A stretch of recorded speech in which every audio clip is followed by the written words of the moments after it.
Hello everyone, स्वागत है आपका आपके अपने चैनल में जिसका नाम है मान्या एजुकेशन। आज हम बात करेंगे सिक्योरिटी फोर्सेस के बारे में।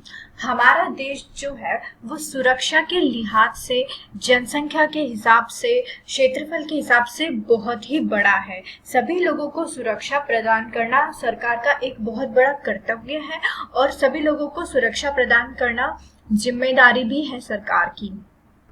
अब हम बात करते हैं कि सरकार किस तरह से हम लोगों को सुरक्षा प्रदान करती है, किस तरह से और किन फील्ड्स में हमको सुरक्षा प्रदान की जाती है और कौन कौन सी सिक्योरिटी फोर्सेस हैं। चलिए हम बात करते हैं सीएपीएफ की और सीपीएमएफ की। हमारी सिक्योरिटी फोर्सेस को दो पार्ट्स में डिवाइड किया हुआ है।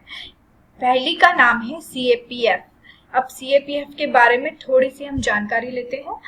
पहला, इसका फुल फॉर्म देखते हैं, सेंट्रल आर्म्ड पुलिस फोर्स, केंद्रीय सशस्त्र पुलिस बल।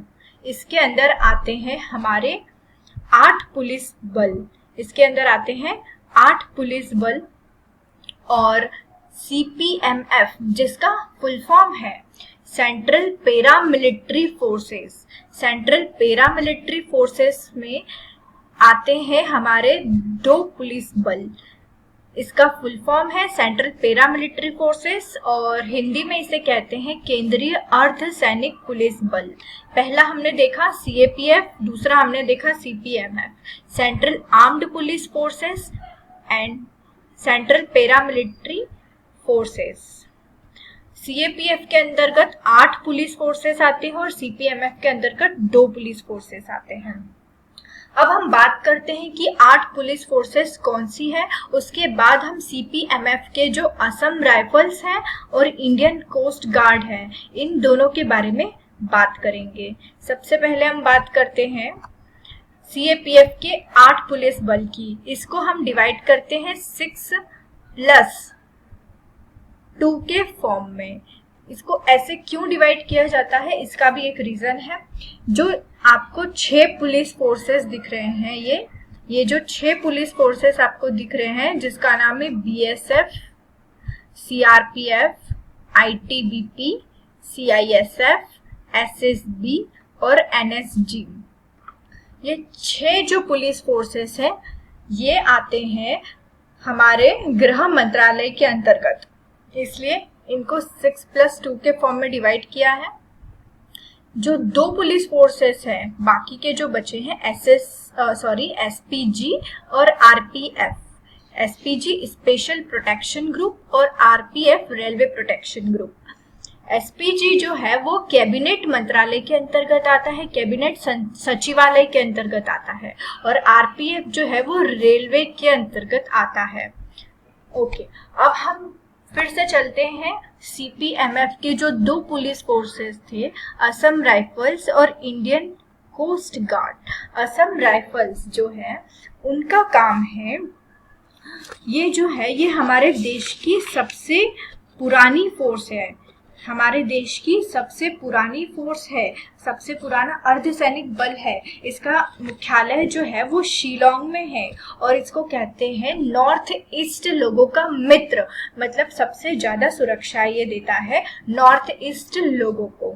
और जो हमारी बॉर्डर म्यांमार के साथ जुड़ी हुई है, जैसे हमारी बॉर्डर बाकी सारे देशों के साथ भी जुड़ी हुई है, वो हम देखेंगे कि कौन से देश की बॉर्डर से हमको कितना नुकसान होता है और वो नुकसान से हम मतलब उन सबसे हमारी सुरक्षा कौन सा पुलिस फोर्स करता है। बट अभी हम बात कर रहे हैं म्यांमार की, जो हमारी ईस्टर्न साइड से हमारे देश की सीमाओं के साथ जुड़ा हुआ है।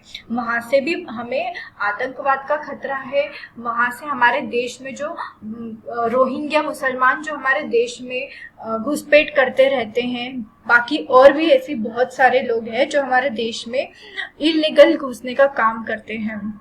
उन लोगों से हमारे देश की सुरक्षा करने का काम असम राइफल्स का है। इंडियन कोस्ट गार्ड की अगर हम बात करते हैं तो हमारे देश में जो राज्य हैं जो तट के साथ जुड़े हुए हैं, लेफ्ट में अरब सागर और राइट साइड बंगाल की खाड़ी, जो इतना बड़ा समुद्री एरिया है। तो इतने बड़े समुद्री एरिया से जिस प्रकार हमने देखा था 2008 में समुद्र के थ्रू ही हमारे इंडिया पर जो है हमारे मुंबई के थ्रू हमारे इंडिया पर बम हमला किया था, 26/11 वाला जो हमने देखा था, उसके तहत उसके बाद जो हमारे देश ने महसूस किया कि हमें एक ऐसे पुलिस फोर्स की जरूरत है जो समुद्र के द्वारा जो आतंकवादी घुस जाते हैं उससे हमारे देश की रक्षा करे। उसके लिए हमारे देश ने इंडियन कोस्ट गार्ड बनाया था, और इंडियन कोस्ट गार्ड बनाने का मकसद ये था कि हम लोगों की जो है समुद्री आतंकवादियों से सुरक्षा करना। और 2018 और 19 तक हमारे 2008 में इसका निर्माण किया था, और 2018-19 तक ये लक्ष्य रखा था कि हमारे देश में इस पुलिस फोर्स की जो ताकत है वो 2 से 3 गुना बढ़ाई जाए। इनको हथियार वगैरह, जहाज और भी जो भी चीजें सुरक्षा के लिहाज से जरूरत है वो सारी जरूरतें पूरी कर दी जाए इनकी। चलिए, हमने असम राइफल्स और इंडियन कोस्ट गार्ड के बारे में पढ़ा। अब हम इनका ईयर देख लेते हैं कि इनकी स्थापना कब हुई थी। असम राइफल्स की स्थापना हुई थी 1939 में।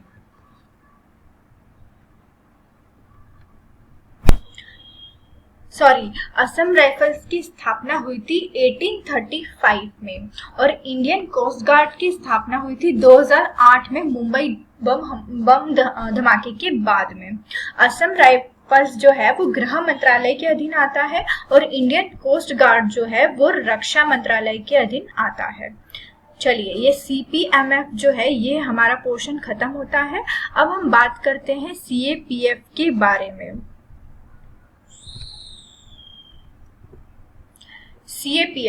CAPF के बारे में हमने देख लिया, इसको 6+2 में डिवाइड किया है। अब हम एक एक करके 8 पुलिस फोर्सेस के बारे में थोड़ा सा डिटेल में पढ़ेंगे।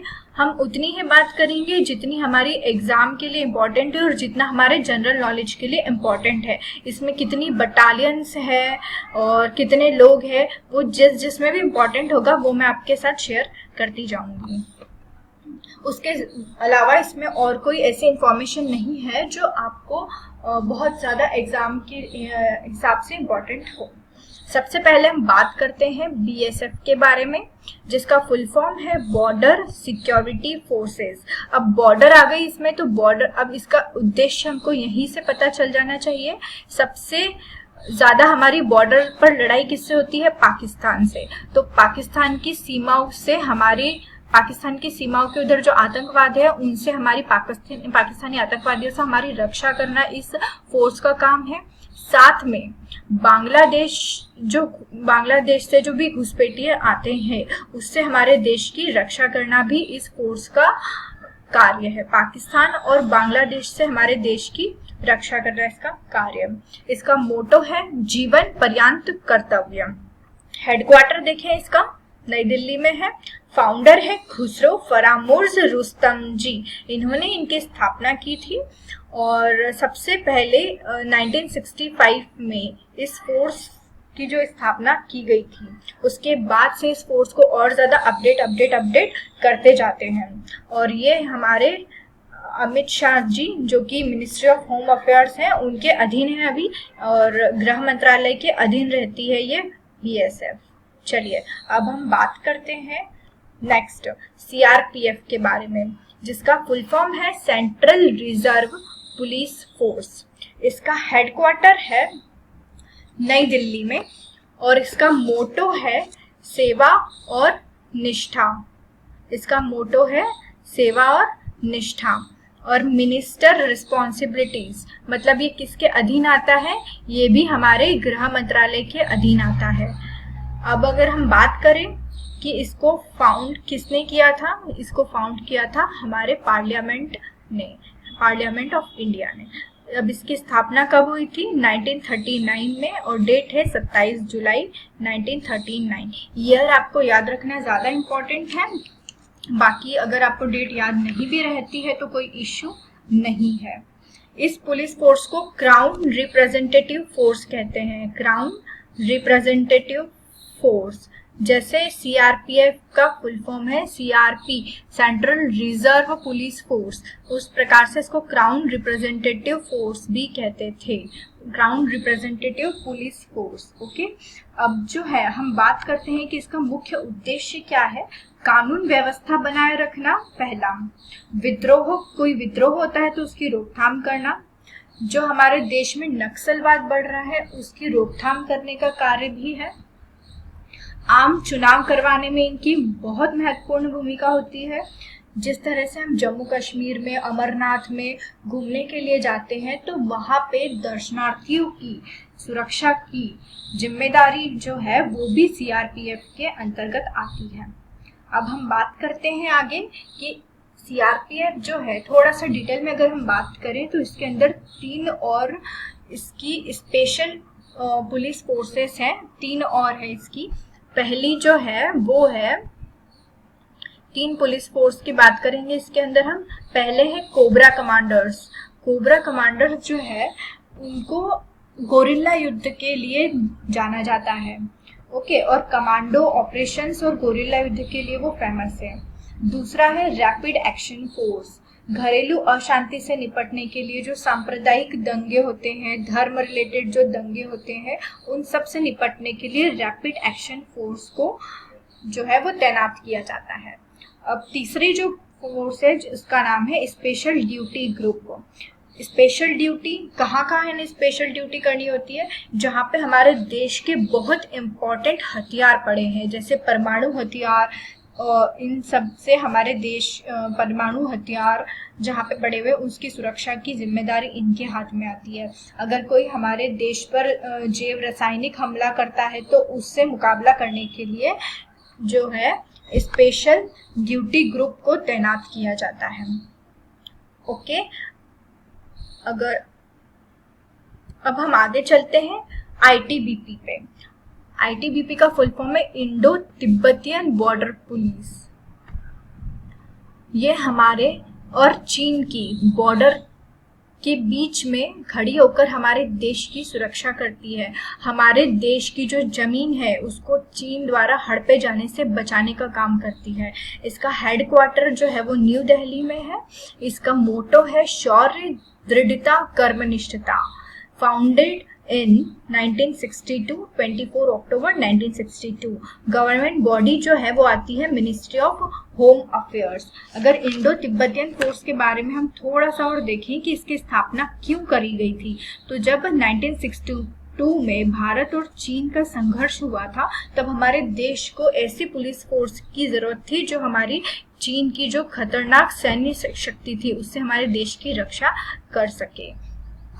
नेक्स्ट, अब हम बात करते हैं सीआईएसएफ की, जिसका फुल फॉर्म है सेंट्रल इंडस्ट्रियल सिक्योरिटी फोर्सेस।